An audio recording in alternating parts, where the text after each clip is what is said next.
श्री स्वामी समर्थ. आपल्या नवीन एका ब्लॉग मध्ये खूप खूप स्वागत.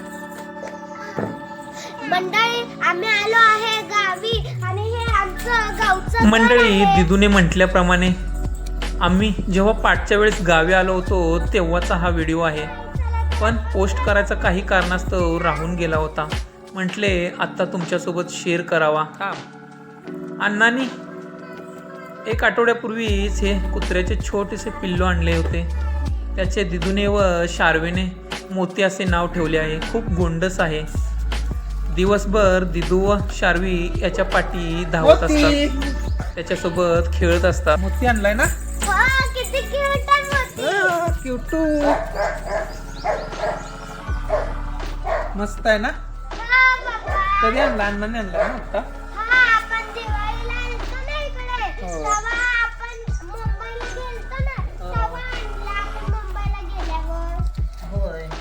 दूध दिलंय ना? एक कट्ट गाठ. काय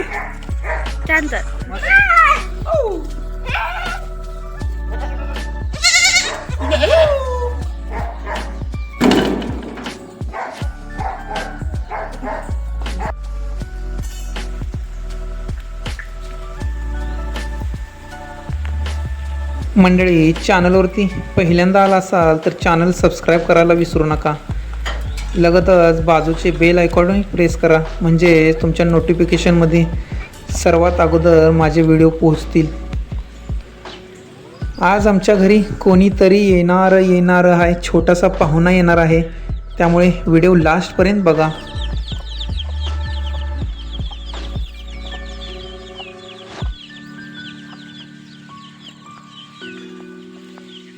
मंडळी, पाठच्या वेळेस गावी गेलो होतो त्यावेळचे काही आलेले अनुभव तुमच्यासोबत शेअर करत आहे. गावाकडे आमच्या घरी 4 ते 5 गायी आहेत.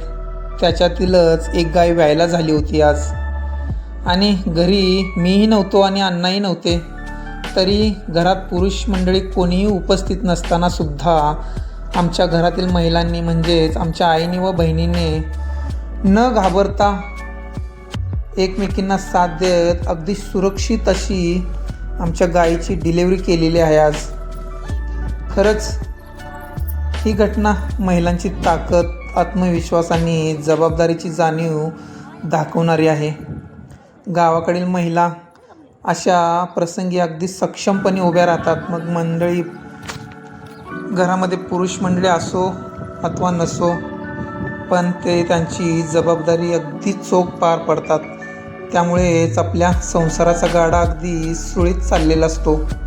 खरंच हा अनुभव आम्हाला कायम लक्षात राहणार आहे, तसेच प्रेरणा देणारही आहे.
अर्धा ते पाऊण तासाच्या अथक परिश्रमानंतर ही गोंडस पाडी जन्माला आली आहे.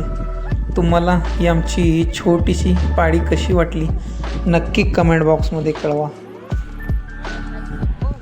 व चॅनलला लाईक, शेअर, सबस्क्राईब करायला विसरू नका.